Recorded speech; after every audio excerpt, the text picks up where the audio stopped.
Assalamualaikum warahmatullahi wabarakatuh.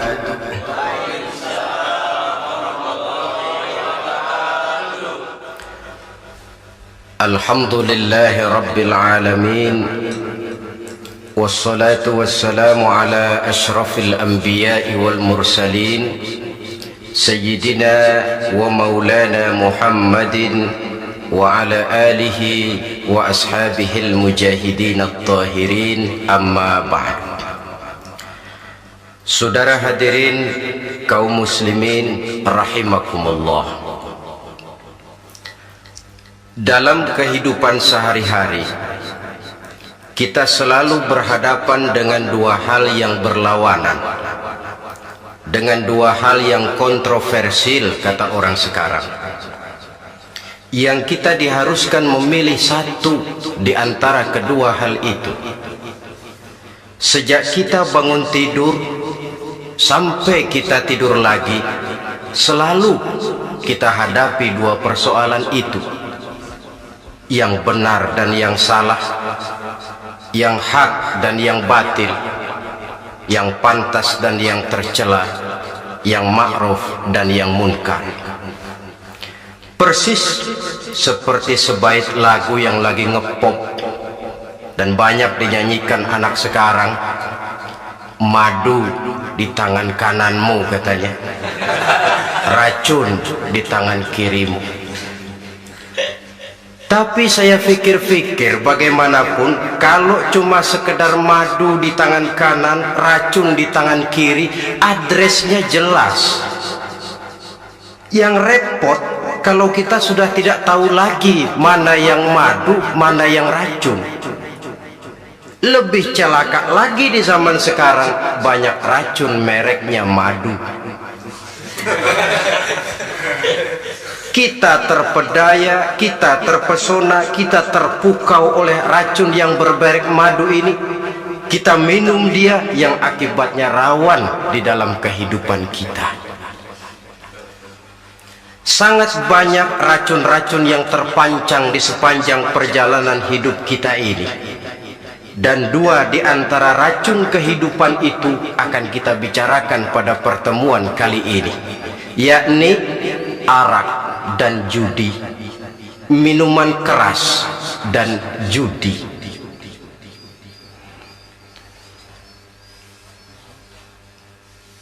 Sebagai yang kita maklum bahwa Islam bertujuan memelihara kemuliaan manusia yang diciptakan fi ahsani taqwim, dalam bentuk yang paling sempurna. Arak atau minuman keras jelas merupakan hal yang merusak dari berbagai aspek kehidupan, entah kesehatan tubuh, entah pertumbuhan akal, ketentraman rumah tangga, ketentraman masyarakat, bangsa dan negara. Cobalah sejenak kita adakan penyelidikan. Kalau masuk kita ke dalam penjara, melihat sel-sel di sana, berapa banyak yang mendekam di sel karena urusan minuman keras. Masuk kita ke rumah sakit, berapa banyak yang dirawat akibat minuman keras, akibat stres yang dialaminya. Berapa banyak rumah tangga berantakan, berapa banyak pembunuhan terjadi, pemerkosaan terjadi akibat daripada minuman keras ini. Yang paling ironi kalau dia sudah menyerang anak-anak muda kita. Padahal kita tahu remaja pemuda adalah bentuk miniatur daripada kehidupan suatu bangsa. Akan bagaimana warna Indonesia 20, 30, 40 tahun yang akan datang, remaja dan pemuda kita jawabannya. Bahkan dari segi agama pun, akan bagaimana warna Islam di Indonesia 20, 30 tahun yang akan datang, remaja itu pula jawabannya. Karena itu tidak terlalu berlebihan kalau saya berkata bahwa untuk menghancurkan Islam di Indonesia ini tidak perlu menghancurkan pondok pesantren, tidak perlu menutup masjid, melarang pengajian, menyegel musola, tidak perlu. untuk menghancurkan Islam di Indonesia cukup dengan meracuni remaja, pemuda, pemudi Islam di Indonesia. Kalau mereka sudah diracuni, dijauhkan dari agamanya, masalahnya tinggal menunggu pergantian generasi. Maka yang jadi pilot proyek jelas remaja, pemuda, termasuk dengan menanamkan pengaruh minuman keras. Ditanamkan ke tengah remaja kita ini untuk jauh dari tuntunan agama. Hei pemuda-pemuda Islam, kalau kau mau jadi pemuda modern, jangan dekat-dekat ke masjid. Masjid khusus 60 tahun ke atas. Sepertinya di depan masjid itu ada papan pengumuman masjid khusus 60 tahun ke atas. Baca Quran kolot. Seiring dengan itu lalu modernisasi diartikan dengan westernisasi. Kau tidak akan bisa jadi pemuda modern sebelum semua yang datang dari barat kau telan mentah-mentah. Kau harus bisa bergaul seperti orang barat, berumah tangga macam orang barat, makan minum seperti orang barat. Kalau nyanyi lagu barat yang orang lain gak ngerti, kamu juga gak tahu.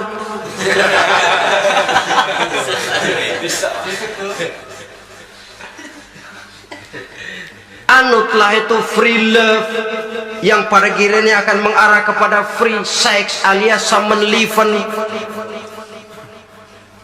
Isaplah itu ganja, morfin, narkotik. Jikalau sudah terlena kita dengan itu, maka kehancuran suatu bangsa sesungguhnya sudah dimulai. Penyakit minuman keras ini bukan cuma penyakit zaman ini. Masyarakat yang dihadapi oleh Rasulullah Sallallahu Alaihi Wasallam 14 abad yang lalu juga masyarakat yang kemaruk dengan minuman keras. Arab jahiliyah kalau sudah minum arak mabuk, tidak cuma minum, dia mandi pakai arak.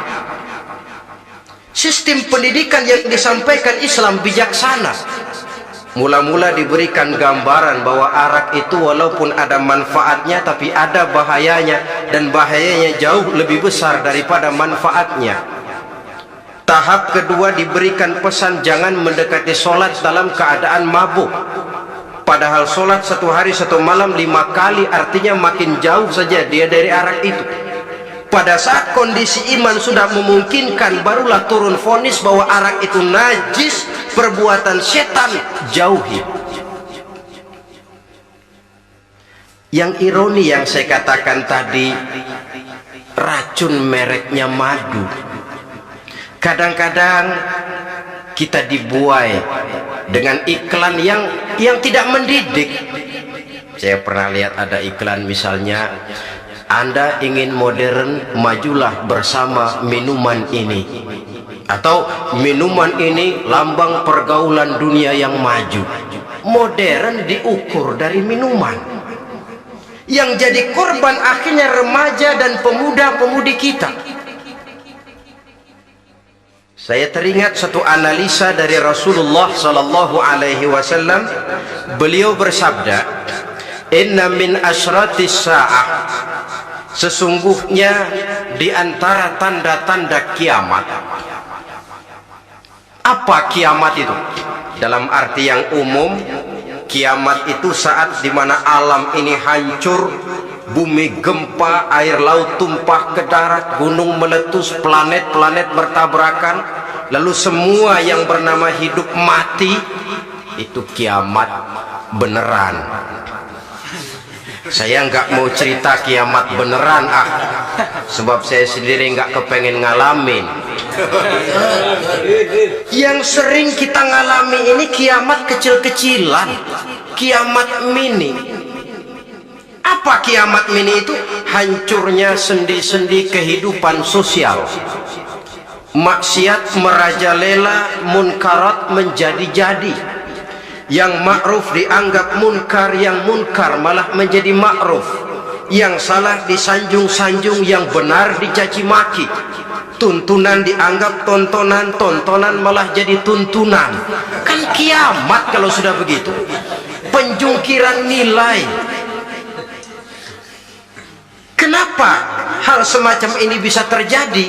Penyebabnya kata Nabi, pertama ayyurfa'al ilmu, ilmu diangkat oleh Allah. Bagaimana cara Allah mengangkat ilmu dan apa maksudnya itu? Allah mengangkat ilmu itu, saudara, caranya pertama dengan mewafatkan ulama. Makin banyak ulama wafat, makin banyak ilmu ditarik. Yang kedua, kurangnya minat orang untuk belajar agama. Kalau sudah klop macam itu, artinya agama sudah disudutkan ke pojok-pojok kehidupan. Agama cuma sekedar tinggal dekorasi. Agama cuma seminar, cuma kongres, cuma muktamar. Tapi bahwa agama merupakan realita dalam kehidupan, itu tidak pernah terwujud. Kalau ulama sudah tiada, minat orang belajar agama berkurang, maka ajaran Allah tidak lagi didenungkan orang. Dikala itu wa yudharul jahlu, akan muncullah kebodohan, nampak kebodohan di mana-mana. Muncul permissive society, masyarakat yang merasa boleh hidup dengan kaidah serba boleh. Tidak ada halal, tidak ada haram, tidak ada hak, tidak ada batil, semuanya serba boleh. Kalau sudah begitu kondisi masyarakat, terjadilah apa yang dianalisa oleh Nabi. Dikala itu wayabsua zina, zina dikerjakan berterang-terangan. Orang sudah tidak punya malu, hidupnya sudah pakai prinsip punya kuping, kuping kebo, punya muka, muka tembok, punya kulit, kulit badak. Kalau juga dikasih tahu, malu dong kau tinggal serumah belum nikah. Malu sama siapa? Masyarakat. Allah, masyarakat cuek aja. Cuek.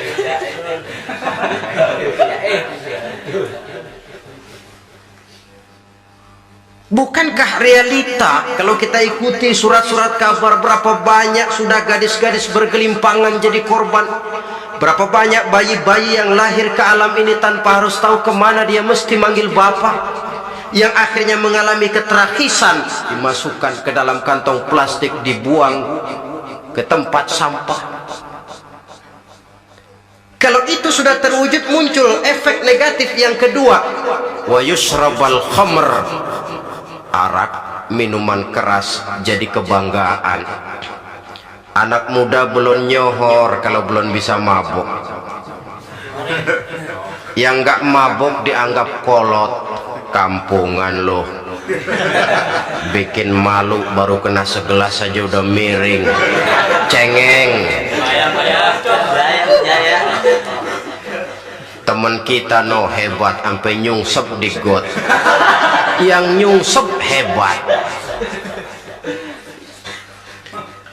Ya, kalau cuma yang hancur kehidupan pribadi. Tapi kalau sudah menyangkut masa depan, yang berarti masa depan suatu generasi adalah merupakan masa depan daripada suatu bangsa. Begitu kerasnya Islam ini melarang minuman keras, sampai bukan cuma sekedar meminumnya saja yang diharamkan, tetapi juga dilarang mengimportnya, memproduksinya, membuka warung yang menjual minuman keras, atau bekerja di tempat penjualan minuman keras. Ada juga yang nyerempet-nyerempet, Pak, kalau sedikit kan nggak apa-apa, nggak mabuk ini. Nah, saya ingatkan hadis Nabi diriwayatkan oleh Imam Ahmad, Abu Daud dan Turmuzi.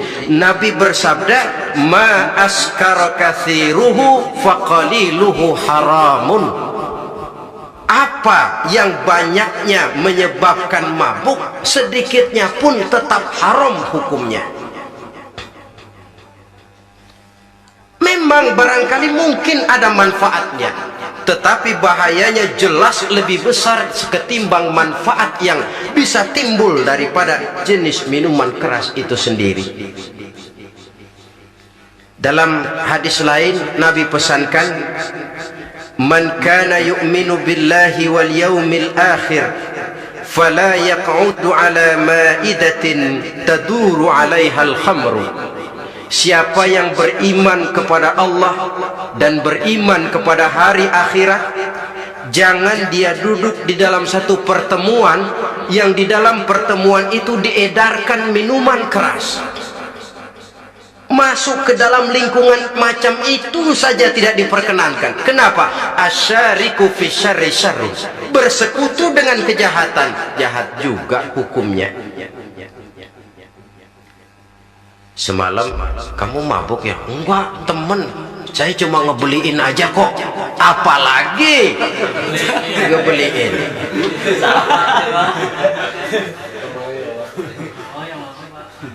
Sebab apa?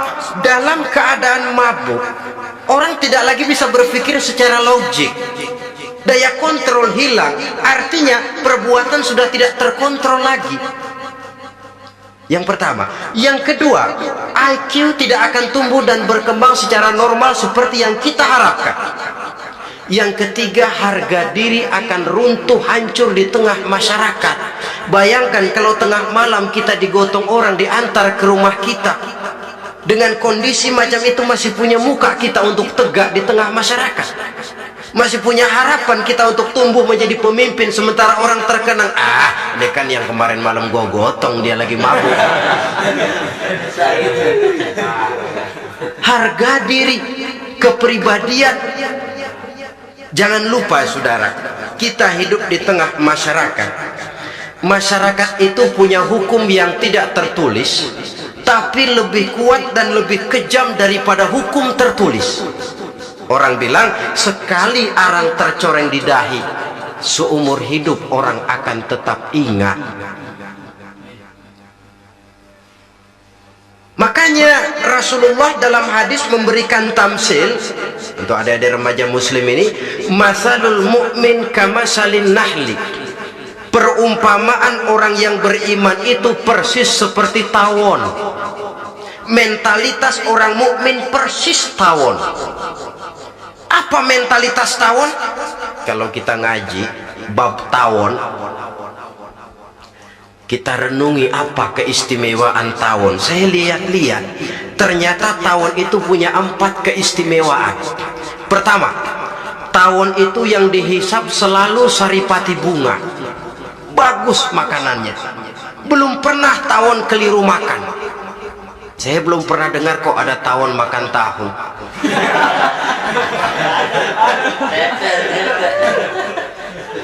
Yang dimakan selalu saripati bunga. Artinya apa? Orang mukmin perutnya itu perut selektif. Yang dimakan yang baik-baik, yang diminum yang baik-baik. Yang baik menurut agama itu adalah yang halal, thayyibat. Perutnya selektif, bukan perut asbab. Kalau asbab puntung apa saja masuk ke dalamnya, tapi mukmin perutnya ini selektif. Daging kambing masuk, tahu masuk, kangkung masuk, kodok minggir, air kelapa minum, kopi minum. Tapi kalau sudah berbau minuman keras, minggir. Sebab apa? Makanan dan minuman yang kita masukkan ke dalam perut besar ini akan digiling dalam perut besar, akan melahirkan energi, menggerakkan sel-sel pembuluh saraf.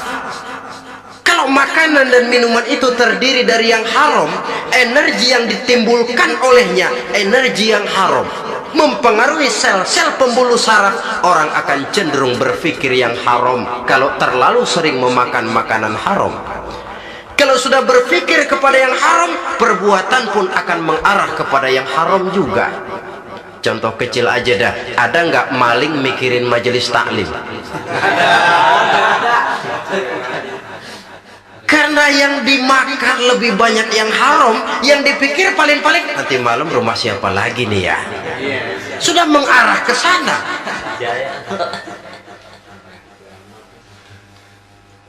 Saripati bunga yang dimakan tawon itu. Lalu tawon yang kedua saya lihat yang dikeluarkan selalu madu. Artinya apa? Orang mukmin itu kalau dia berkata, perkataannya mengenakan orang. Kalau dia berbuat, perbuatannya membawa manfaat bagi orang.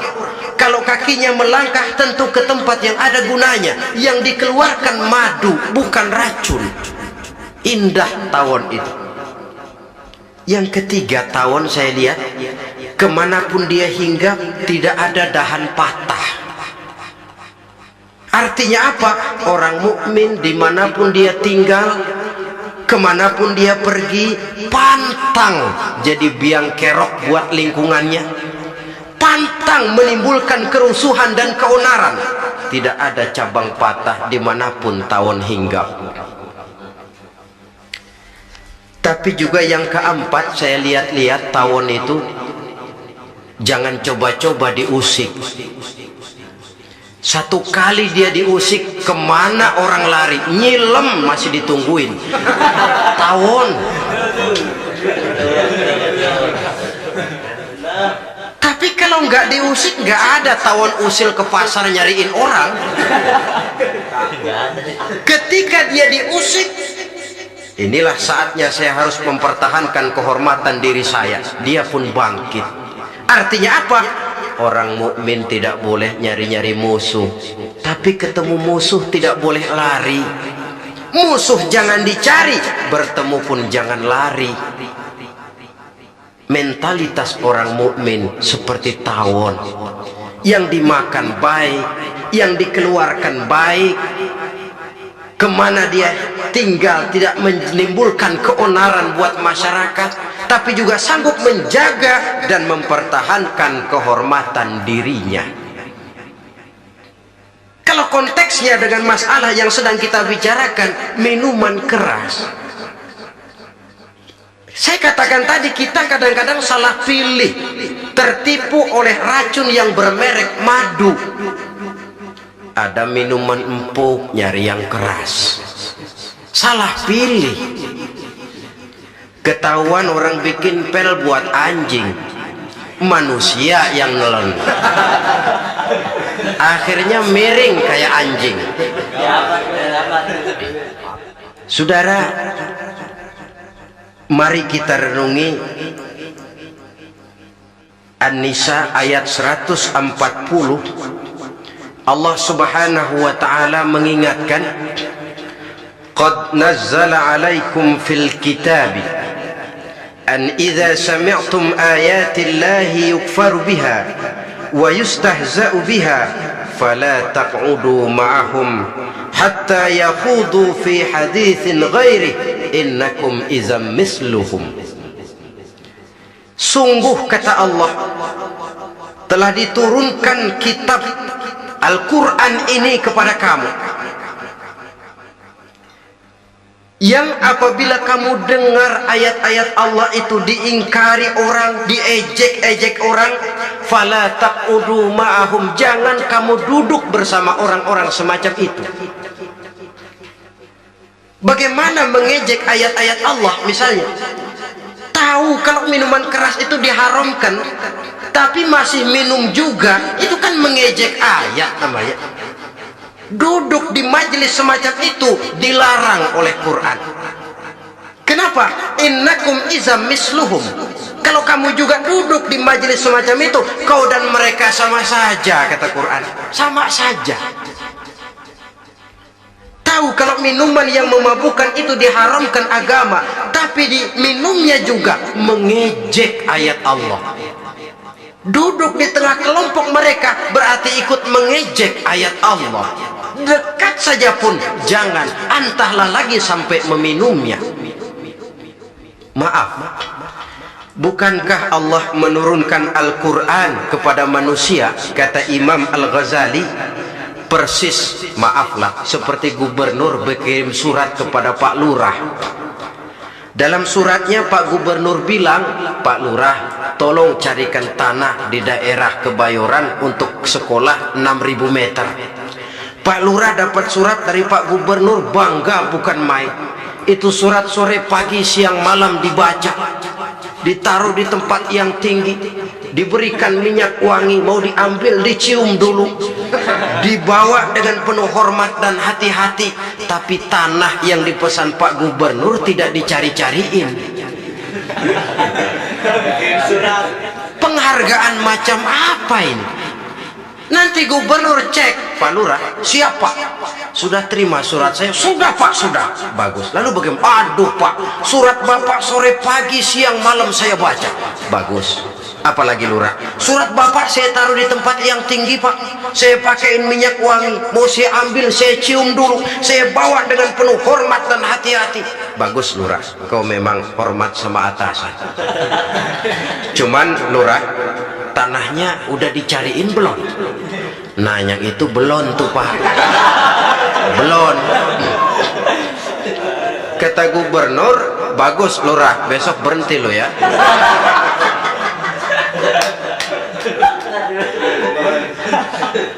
Membacanya memang penting, al-muta'abbad bitilawatihi, beribadah dari sebab membacanya. Tapi setelah kita baca, kita tahu isinya, what next? Mau apa kita dengan isinya itu? Jangan yang kita baca kita injak-injak. Itulah ironinya, bagaimana Quran itu mau membawa keberkahan dalam hidup ini, kalau yang kita baca sering kita injak-injak. Dalam kehidupan kita baca ayat wa ahallallahu al-bai'a wa harramar riba. Allah halalkan jual beli, Allah haramkan riba, tapi renten ditelan terus.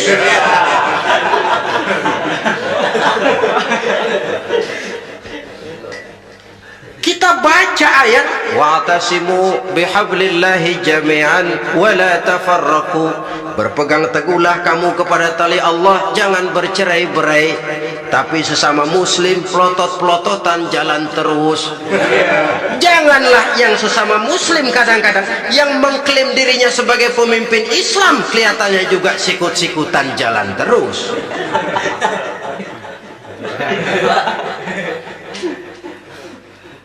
Sehingga tidak heran kalau orang bilang di bawah ngamalin ayat kursi, sudah sampai di atas ayat hilang, tinggal kursi saja yang diamalin. Ironi dan menyedihkan. Perjalanan panjang memang, saatnya kita menunggal dengan Al-Quran ini. Tetapi prosesnya memang harus kita mulai dari sekarang. Perkara kapan proses ini selesai, itu bukan masalah kita. Tapi bahwa kita sudah memulai suatu proses, itulah yang diharapkan. Hadirin yang saya hormati, oleh karena kerasnya peringatan Islam terhadap minuman keras, pernah satu hari seorang lapor kepada Khalifah Umar bin Abdul Aziz bahwa ada sekelompok orang berkumpul meminum minuman keras. Kata Khalifah Umar bin Abdul Aziz, dera mereka, hukum cepat. Ya Khalifah, kenapa? Di tengah mereka ada juga orang yang Ramadan biasa puasa. Begitu? Iya, yang biasa puasa duluan hukum. Kenapa? Mengerti memang lebih besar resikonya daripada tidak mengerti. Kalau yang tidak mengerti dilatar belakangi oleh kebodohan, barangkali masih bisa ditolerir, masih bisa dimaklumi. Ini toh sudah tahu mau puasa, kenapa berkumpul di majelis yang ada minuman keras? Tapi memang kelompok ini kan memang selalu ada. Kita lihat dalam masyarakat itu kan ada 4 kelas itu. Pertama, ada orang yang tahu perintah dan tahu larangan. Ini the first class, kelompok terbaik. Perintah tahu dia kerjakan, larangan tahu dia jauhi. Ini orang terbaik. Yang kedua, ada orang tahu perintah tapi tidak tahu larangan. Perintah tahu, larangan tidak tahu. Sholat mau, puasa mau, zakat fitrah bayar, nyolong mau, mabuk ayo. Perintah tahu tapi larangan tidak tahu, akhirnya semua dikerjain. Barangkali yang rada bingung malaikat bagaimana nyatatnya ini, kotor absen. Gelas yang ada di hadapan saya ini, kalau semua diisi air putih macam ini, kan jelas bisa diminum orang. Kalau semua diisi bensin, jelas bisa diminum motor. Tapi kalau separuh diisi air putih, separuh diisi bensin, kacau. Kalau gelas yang ada di hadapan saya ini sepenuhnya diisi air putih, jelas bisa diminum orang. Kalau sepenuhnya diisi bensin, juga jelas bisa diminum motor.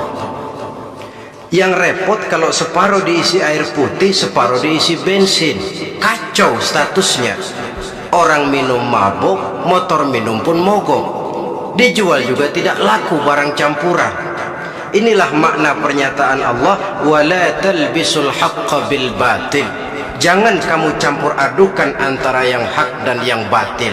Perintah dikerjakan, larangan pun dikerjakan juga. Kelompok ketiga, ada pula manusia yang tahu larangan tapi tidak tahu perintah. Larangan tahu tapi perintah tidak tahu. Jahat sama tetangga tidak, mencuri tidak, mabuk tidak, zina tidak, sholat tidak, puasa tidak, polos, semua serba tidak. Dan yang terakhir, kelompok keempat, perintah tidak tahu, larangan pun tidak tahu. Ini masuk kelompok makhluk gratis. Misalnya kambing, ayam, kerbau, itu kan makhluk-makhluk yang memang perintah tidak tahu pun larangan juga tidak tahu. Nah, dalam hubungannya dengan ini, saya mengajak, marilah kita berusaha sekuat mungkin menjauhkan diri dari minuman keras yang jelas bahayanya dengan hidup tidak jauh dari bimbingan agama. Hadirin kaum muslimin rahimakumullah. Kawan seiring dan sejalan dari minuman keras, judi namanya. Saudara kembar barangkali. Yang satu sering menimbulkan yang lain, tetapi bukan tak jarang keduanya berjalan berdampingan. Posisi judi dan arak ini dalam Quran sama bahayanya. Apa sebab? Mentalitas judi adalah mentalitas sirklus, lingkaran setan. Artinya yang menang biasanya ketagihan, yang kalah biasanya penasaran. Ini yang menyebabkan orang tidak mau berhenti. Kalau dia menang, dia ingin mencoba untuk menang dalam jumlah yang jauh lebih besar lagi. Kalau dia kalah, dia penasaran, kenapa hari ini kalah? Ah, barangkali sial, besok malam saya tebus. Mental semacam ini memang sulit untuk berhenti. Kenapa judi diharamkan dalam Islam? Pertama, seorang muslim di dalam berusaha mencari harta, dia harus mengikuti sunnatullah. Kata kita orang muslim, hukum alam kata orang sekarang, natural of law bahasa kerennya. Berusaha menurut hukum kausal, memasuki rumah dari pintunya, menunggu suatu akibat dari sebab yang kita lakukan, bahwa kalau begini mesti begitu. Karena kita memang terikat oleh permainan yang disebut hukum alam ini. Hidup bukan undian, jangan mengharap untung besar tanpa mau peras keringat. Satu pagi Khalifah Umar bin Khattab radhiyallahu an masuk ke masjid. Beliau lihat ada orang sedang berdoa khusyuk betul. Ditunggunya 2 menit, 3 menit, sampai 10 menit lebih belum juga selesai. Agak lama orang itu berdoa. Selesai berdoa, dihampiri orang itu oleh Sayyidina Umar. Beliau tanya, saudara, lagi apa? Tadi itu berdoa ya Khalifah. Minta kepada Allah? Tentu minta kepada Allah. Minta apa kamu? Minta rezeki. Sudah lama? Dari tadi habis sembahyang subuh. Dapat? Belum. Ya memang kata Sayyidina Umar, inna sama la tumtiru zahaban wala fiddatan. Langit itu tidak mungkin akan menghujankan emas, tidak mungkin pula menghujankan perak. Jadi orang dilarang duduk bermalas-malas menunggu keajaiban yang datang dari langit. Karena memang hidup ini bukan undian. Jadi jangan mengharap untung besar tanpa mau peras keringat. Di dalam berusaha kita terikat oleh sunnatullah. Kalau begini sebab penyebabnya, akan begini akibat yang ditimbulkannya. Yang kedua, Islam menjadikan harta manusia itu sebagai benda berharga yang dilindungi. Mengambilnya dengan judi termasuk memakan harta orang lain dengan cara yang batil. Yang ketiga, judi itu sendiri dapat menimbulkan permusuhan dan pertentangan antara para pemain itu sendiri. Meskipun kelihatannya kompak duduk dalam satu meja yang saling berhadap-hadapan, yang kalah kelihatannya pasrah, tetapi kan itu cuma kulit permukaan. Batinnya bagaimanapun juga yang kalah itu tetap mendendam. Sedangkan yang kalah di samping mendendam juga mengomel, mencaci mungkin ya lawan bermainnya, ya mungkin juga dirinya sendiri. Dan yang keempat, judi itu merusak aktivitas hidup, membuat orang membuang waktu dengan tidak terasa, dan yang pada gilirannya melupakan orang kepada tanggung jawab. Wah, kalau sudah memegang kartu, konon kabarnya, saya sendiri alhamdulillah belum pernah, lupalah orang anak, lupalah orang kepada istri, lupalah orang kepada tanggung jawab. Waktu pun berlalu tanpa terasa. Apalagi kalau sudah diiming-iming oleh gambaran akan memperoleh keuntungan yang besar. Termasuk di dalam judi itu undian, apapun namanya. Yang usaha ke arah ini seharusnya tidak dipermudah, walaupun dengan embel-embel dana kemanusiaan, sumbangan sosial. Saya tidak begitu yakin, saudara, bahwa bangsa Indonesia ini sudah begitu menipis rasa kemanusiaannya sehingga untuk berlaku sosial mesti diimbangi dengan hadiah sekian juta rupiah. Saya tidak percaya bahwa umat Islam di Indonesia sudah begitu tipis rasa kasih sayangnya kepada sesama sehingga sulit mengeluarkan bantuan kalau tidak diimbangi dengan hadiah yang sekian puluh juta rupiah. Yang saya khawatir apa? Pada gilirannya di negeri ini akan makin banyak penghayal-penghayal kelas berat, tukang-tukang lamun kelas tinggi, yang hidup cuma ngumpulin jikalau andai kata umpama misalnya orang sudah kemana-mana kita masih menghitung jikalau.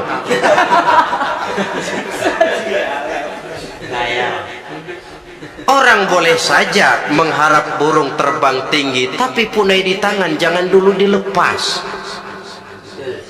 Artinya idealisme silahkan terbang setinggi langit, tapi kaki harus tetap berpijak di alam realita. Bahwa memang lebih baik makan singkong dalam kenyataan daripada makan roti tapi ngimpi.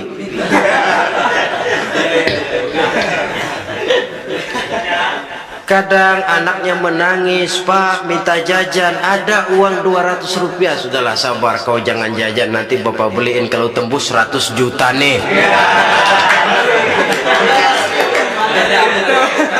Akhirnya yang 100 juta tidak, anak pun kelaparan. Bukankah akan jadi masalah bagi semuanya? Belum lagi rasa sayang kepada harta yang sudah dia miliki, entah itu tanah, rumah, kendaraan.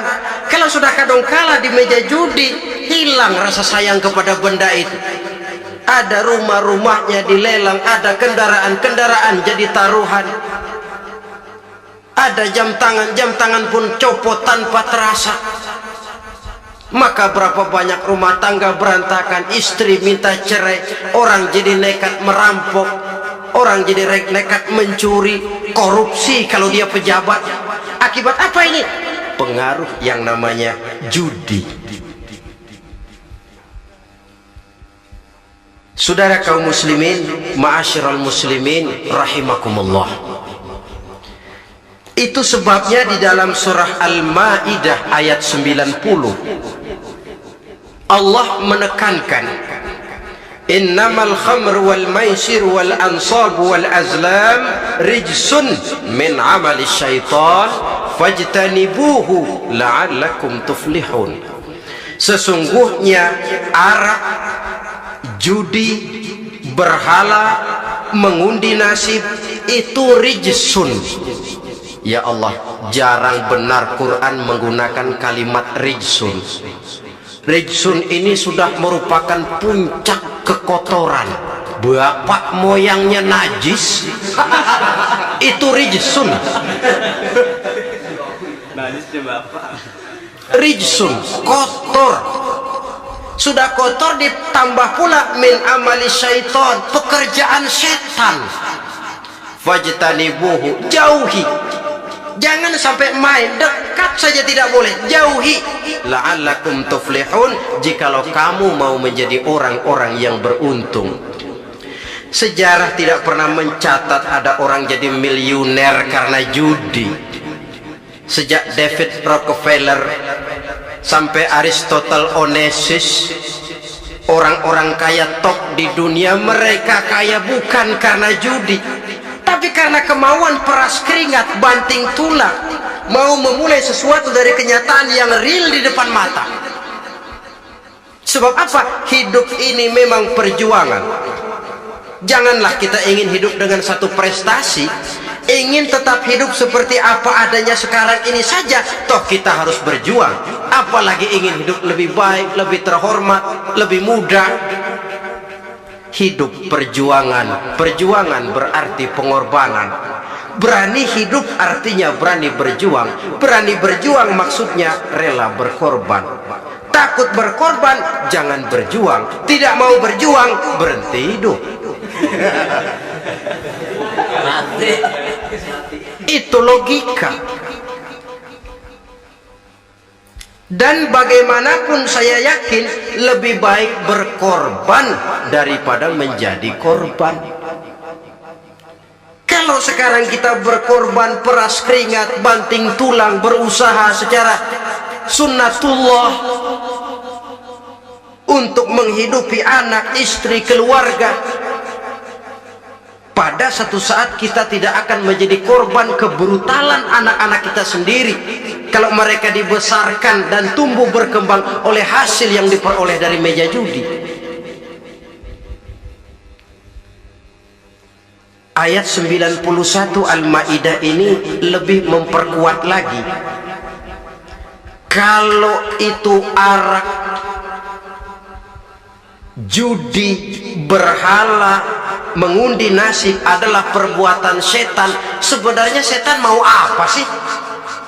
Ayat 91 menegaskan, innama yuridu syaitanu ayyuqi'a bainakumul adawata wal baghdha'a fil khamri wal maisir.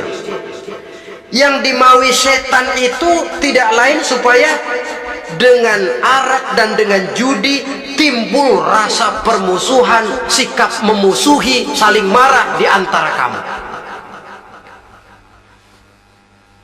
Coba, biasanya dalam meja judi sudah loyo, waktu juga sudah berlarut-larut, yang menang mau berhenti, apa yang kata yang kalah? Berhenti dah, gue wacok loh. Enak bener, gue lagi kalah, lo berhenti. Coba kira-kira kapan akan selesai permainan?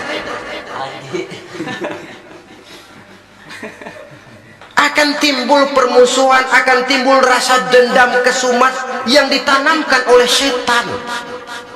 Karena memang baik arak, baik judi, baik berhala, baik mengundi nasib, itu semua permainan-permainan setan yang diberikan kepada kita untuk kita ikut andil bermain di dalamnya. Tatkala kita ikut terkena jerat setan, tertawalah mereka. Kenapa? Oh, makin banyak teman saya di neraka. Maaf, setan itu kan sudah tahu vonisnya. Ketika dulu dedengkotnya yang namanya iblis terusir dari surga, itu bikin semacam perjanjian dengan Allah. Tuhan, kenapa iblis? Gara-gara Adam saya terusir dari surga. Maka sejak saat ini Adam dan seluruh keturunannya adalah musuh bebuyutan saya.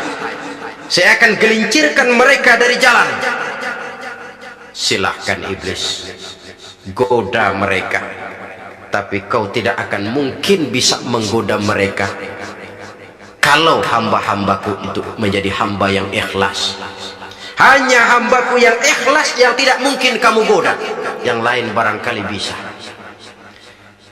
Sejak saat itulah iblis memproklamirkan permusuhan, dan dia sudah tahu betul vonisnya neraka. Tugas dia sekarang bagaimana mengumpulkan teman sebanyak-banyaknya ke dalam neraka.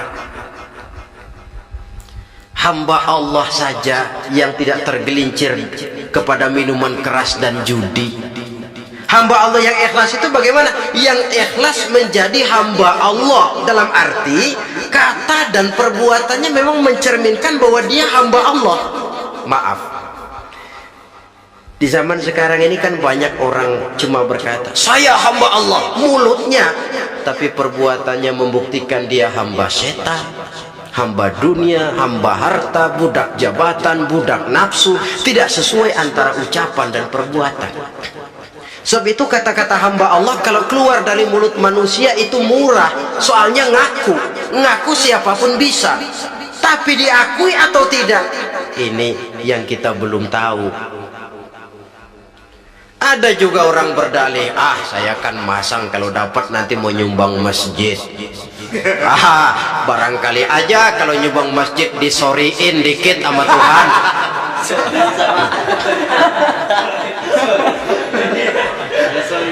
Apa bisa begitu?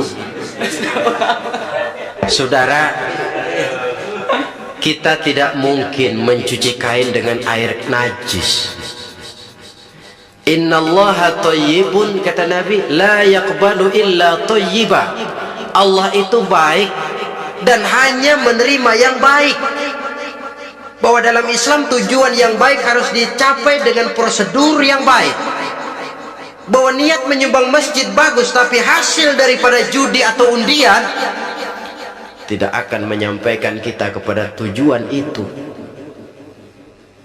Tidak boleh mencuri kain walaupun niatnya untuk sholat.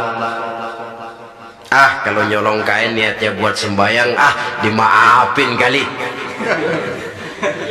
Walaupun sholatnya sah, mencuri kainnya tetap saja dosa. Islam tidak menghalalkan segala cara untuk mencapai suatu tujuan. Bahwa tujuan yang baik harus dicapai dengan cara yang baik juga.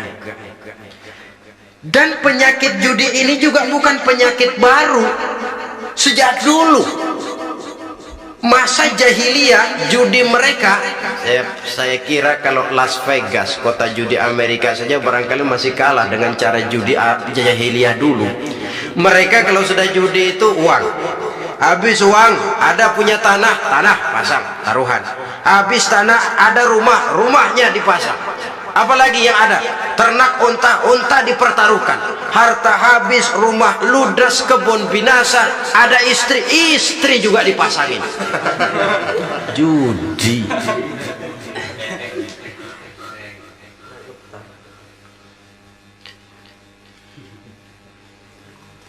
Kita sebagai muslim, oleh Al-Quran dijelaskan orang yang mempunyai dua tujuan hidup.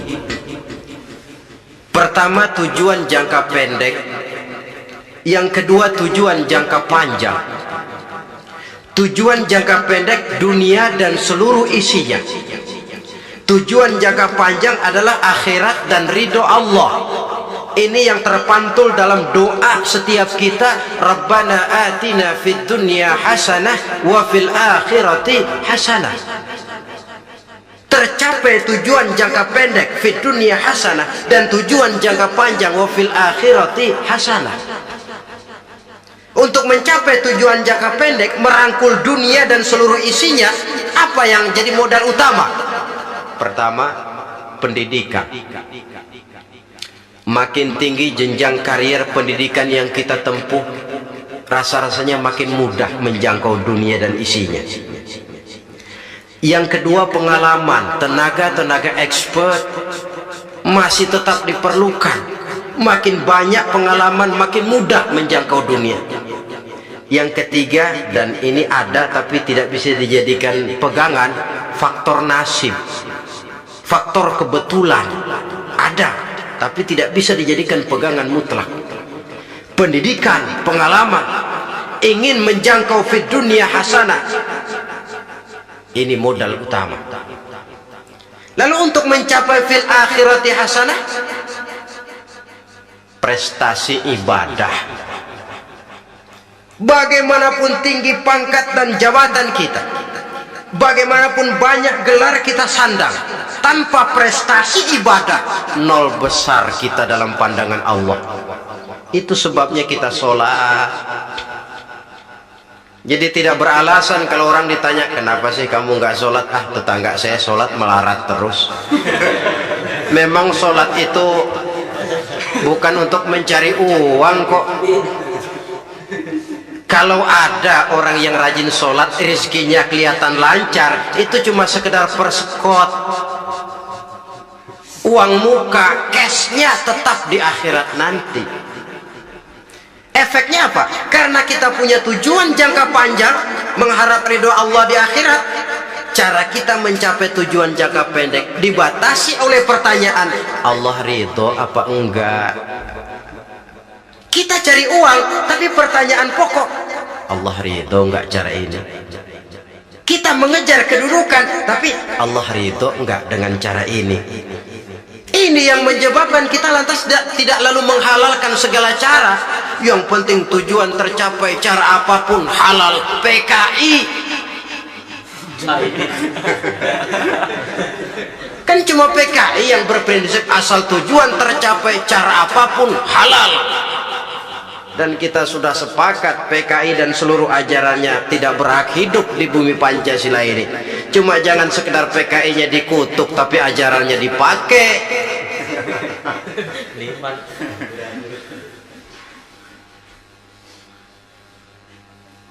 Nah, untuk mencapai dua tujuan ini, Islam mengajarkan sistem keseimbangan. Sehingga Nabi sabdakan, "I'mal lidunyaka ka'annaka ta'ishu abada wa'mal li akhiratika ka'annaka tamutu ghada."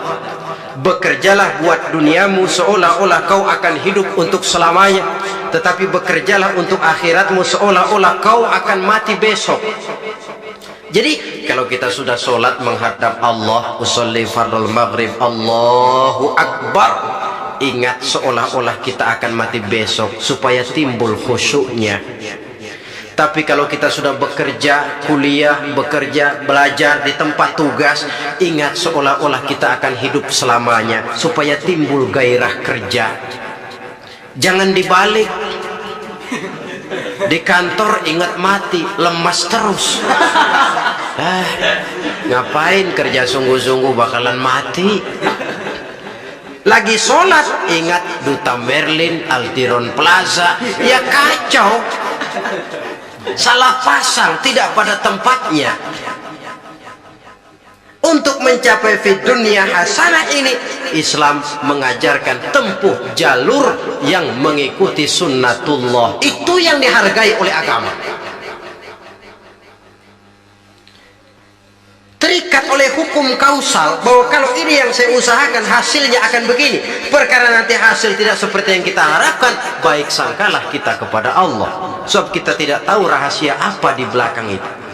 Kadang orang mengeluh, habis saya rajin sholat tapi rezeki seret, berhenti aja dah. Kita tidak tahu rahasia di belakang itu. Pernah hadirin, satu hari seorang petani, dia selesai bekerja di ladang, istirahat. Dia tidur di bawah sebuah pohon beringin. Di sebelah pohon beringin itu ada pohon labu. Dia berpikir, kalau saya lihat-lihat Tuhan nggak adil katanya. Masa pohon beringin pohonnya besar, buahnya kecil. Pohon labu pohonnya kecil, buahnya gede. Tuhan bukan arsitek ulung ini.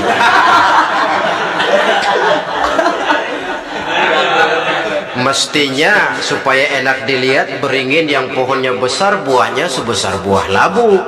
Pohon labu yang pohonnya kecil buahnya kecil saja sebesar buah beringin. Tidak adil Tuhan.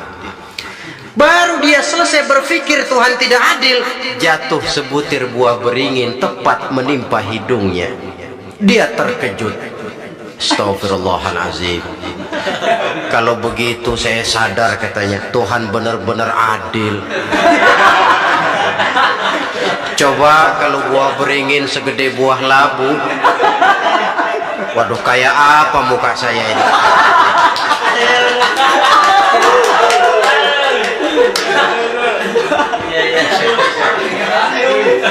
Baru terbuka pandangan matanya setelah berhadapan dengan kenyataan.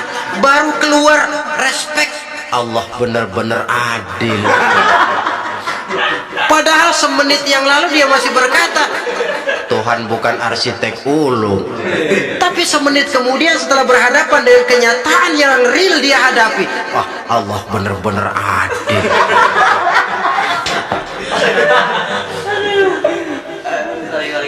Itulah kehidupan ini.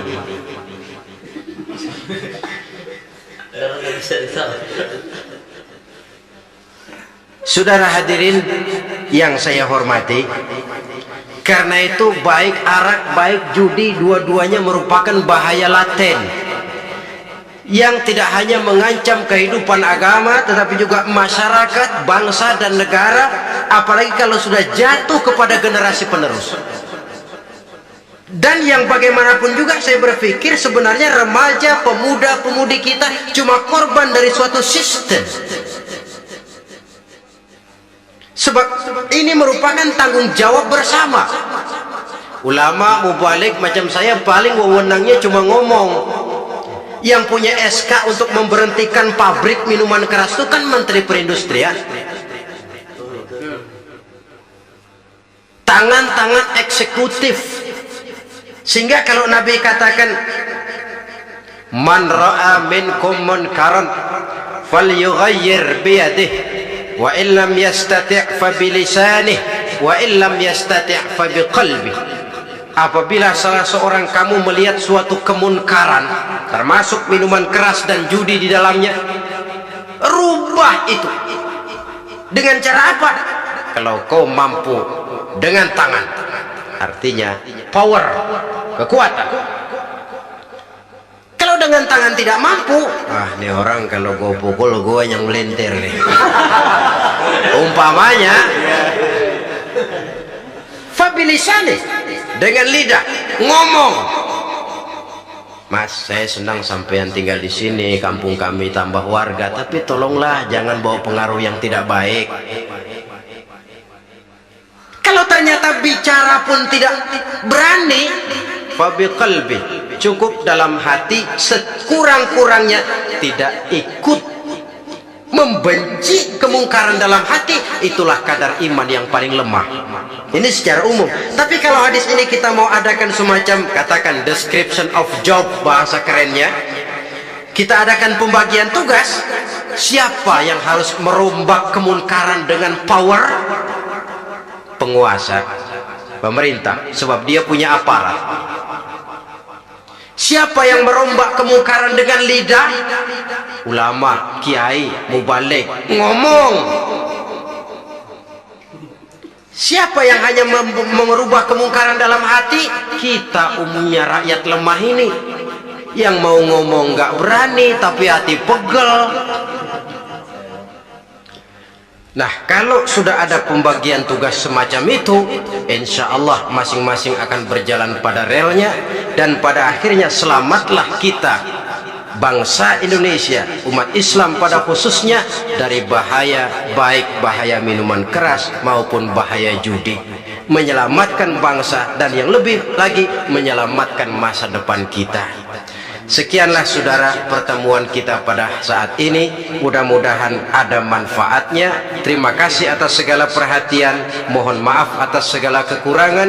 Usikum wa nafsi bitaqwallah. Wassalamualaikum warahmatullahi wabarakatuh.